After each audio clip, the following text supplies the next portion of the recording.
day. Welcome to lesson number 2 of Accordion Shop in Cape Town.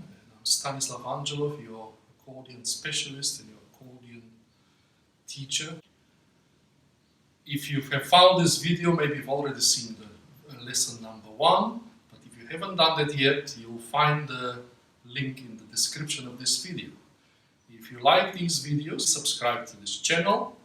And the next thing you could also do is you can find in the description of this video a link to buy me a coffee. And you can buy me a coffee to support these lessons that you find for free on YouTube. In the first lesson we only discussed what kind of instrument to get, where to find it, etc. In this lesson we're actually going to touch the accordion and demonstrate how to play, how to set it up. The first thing we're going to do, we will have a look at how we set up the instrument, and very important, how we set up the shoulder straps and the bass strap on the left side of the instrument. Now, here I've got 3 different accordions with 3 different kinds of shoulder straps. The concept is always the same. So, the shoulder straps are adjustable.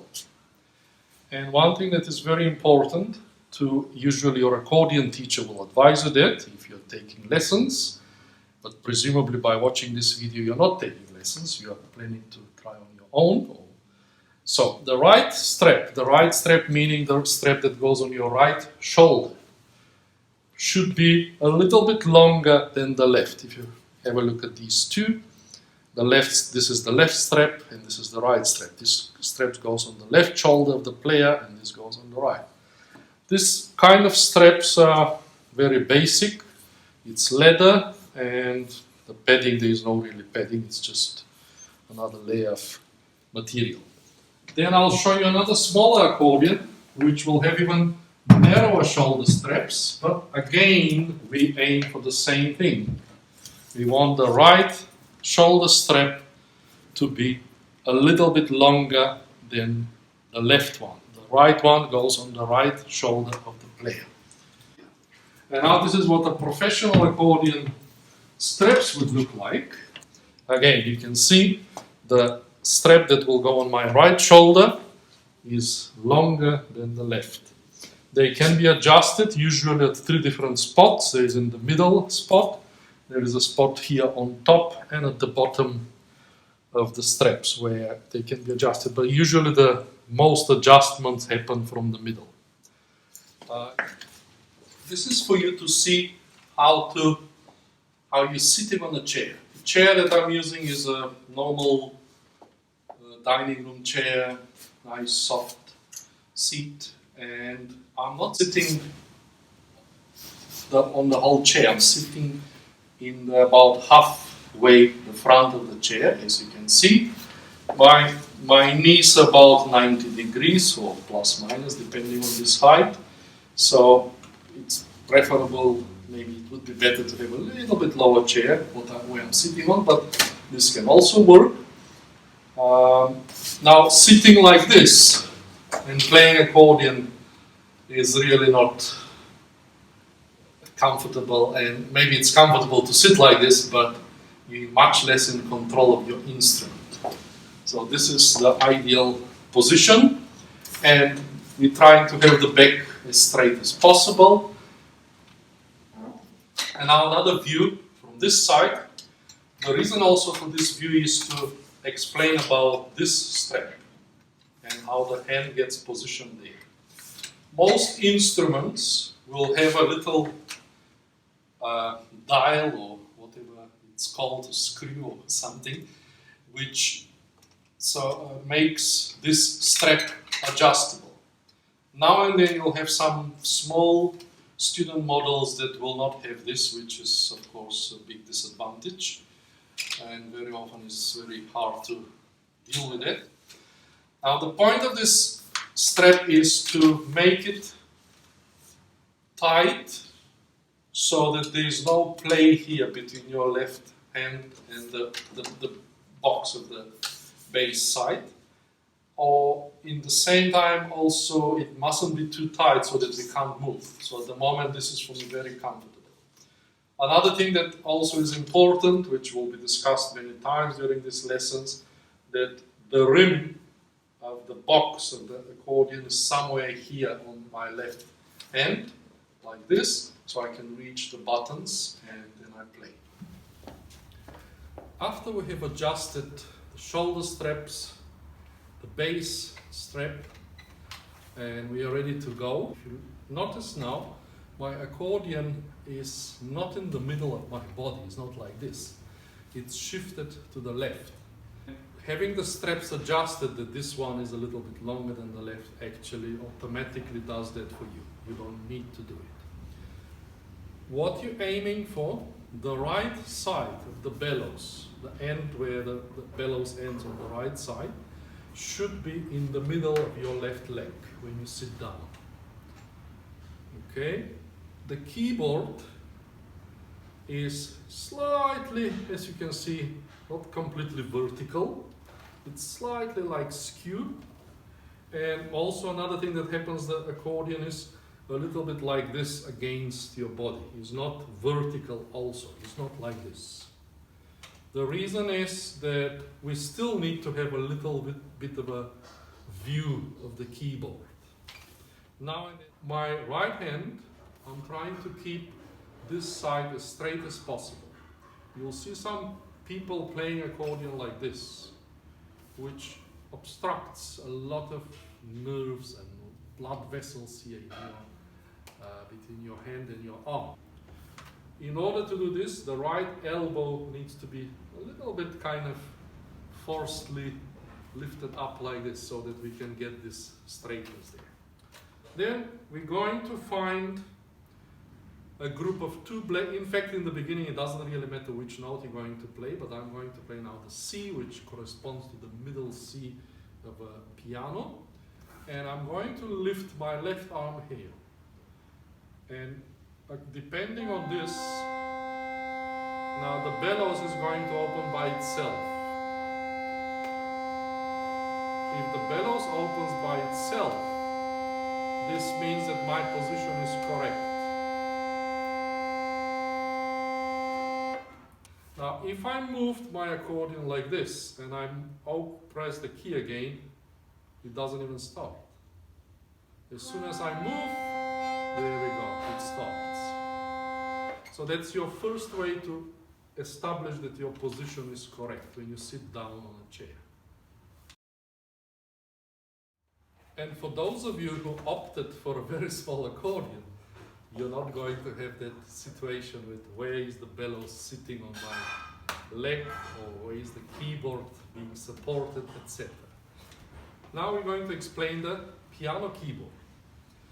You will have instruments. This is the full size, the standard full size keyboard of a piano accordion, which has got 41 keys. When we count 41, we include the black notes.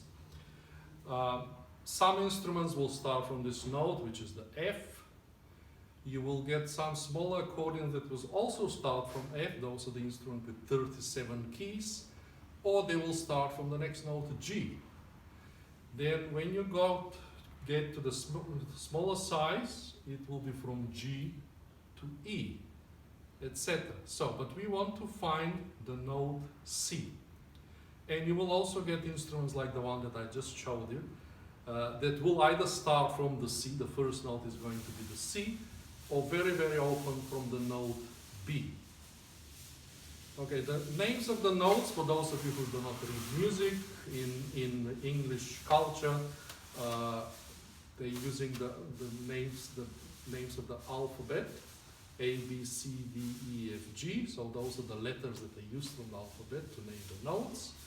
And the note that, as I mentioned earlier, is the middle C, is next to two black notes. If you've noticed on a piano keyboard, we always have a group of 2 black, 3 black, 2 black, 3 black, 2 black, etc.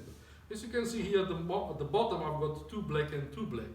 The reason is that one of them actually is supposed to be 3. But they always follow 2, 3, 2, 3, 2, 3. So if it happens we have 2 of them next to each other 2, one of them is meant to be 3, following that sequence. Sometimes if the keyboard is from G to G, here you'll end up with only one black note. But because before that we had a group of 2, that one black note is actually part of a group of 3. So we're looking for the lowest or the nearest to our head group of 2 black notes, and that's going to be our C. We position our first finger, the thumb, so the thumb is the first finger, second finger, third, fourth, fifth. So the 5 fingers are positioned next to each other. The first one will go on the note C, second will be on D, third on E, fourth on F, and the fifth on G. And now we're going to move the bellows very gently with the left hand. The hand is like this, as you can see. I'm trying to keep the elbow there so that the straightness of that hand is like that. And I'm going to open the bellows just playing the note C.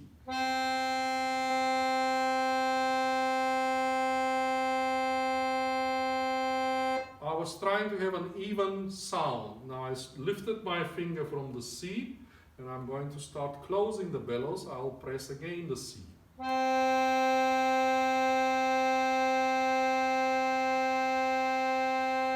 Lift the note, and now I'm going to play with the second finger, the D, opening the bellows. And I'm going to lift the D and press it again, closing the bellows. I'll lift it and I'll press the third finger for the E and I'll open.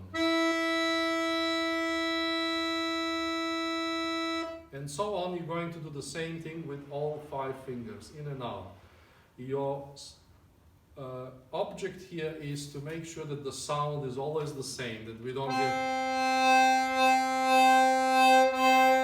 don't get this kind of waves. We want to have that even sound. That is achieved by the left arm moving very smoothly out and then in. What is very important is that there is always break between the notes. You stop a note, you lift the finger, nothing is being pressed. When the bellows stops, then you prepare to start closing the bellows, and then you press your next note, whichever it is, whether it's the same or another note. And this is the exercise you should do for beginning. The next thing I'm going to teach you is about the left hand, the scary buttons. And I can tell you those buttons, they look scary, but they are not. So, you take again, with the left hand, we only play with the 4 fingers. We're going to use the second, third, fourth, and fifth finger only in the left hand. So with the 4th finger, quickly to explain, the first two rows that are next to the bellows, we count them from the bellow side. 1, 2, 3, 4, 5, 6. This is a full-size 120 bass accordion, so it's got 6 vertical rows. My advice to everyone is, please get yourself at least one with the 5 rows. So the first 2 rows are the single notes where we play the bass line.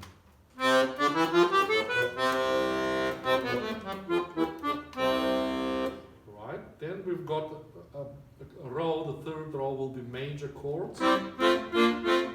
So we press one button and we've got 3 notes playing together. Then the 4th row are the minor chords. Then we've got the dominant 7th chord, and then the diminished 7 on the 6th row. Now, for now, we're going to be looking just at finding our way on the 2nd row. Why on the 2nd row? Because this is where we've got marked buttons. The buttons feel different. If you noticed before you put on your accordion, there was a little, depending on again on the number of buttons, and certain older instruments will have only one button that has got a bit of a dip. Sometimes we'll have a little stone, some ornamentation, or it will feel different from all other buttons. All others are rounded and quite smooth. So this button is more or less in the middle of this row, is your C bass. Now we're going to learn how to find it. I'm going to put my 4th finger on the very last button on the 1st row, the one that is next to the bellows. Now I'm going to move it to the 2nd row, and now I'm going to go slowly up. And as you can see, my finger is on the second row, but it's always feeling that first row. Now, those of you who've got bigger instruments, they will find a marked button, which is the first one, which we don't want. This is the A flat. But we don't want to play this yet today.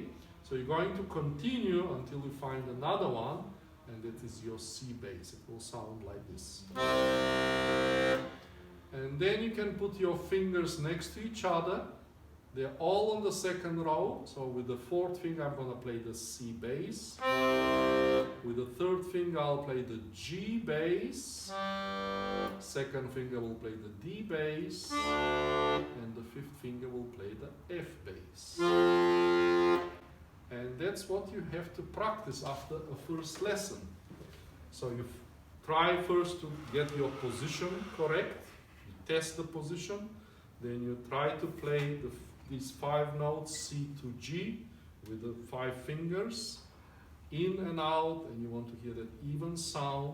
Then you learn to find your C bass on the second row, and then you play the 4 different notes that you can get with your 4 fingers there. And that's about all for a first lesson. If you enjoy this, please don't forget to subscribe to this channel.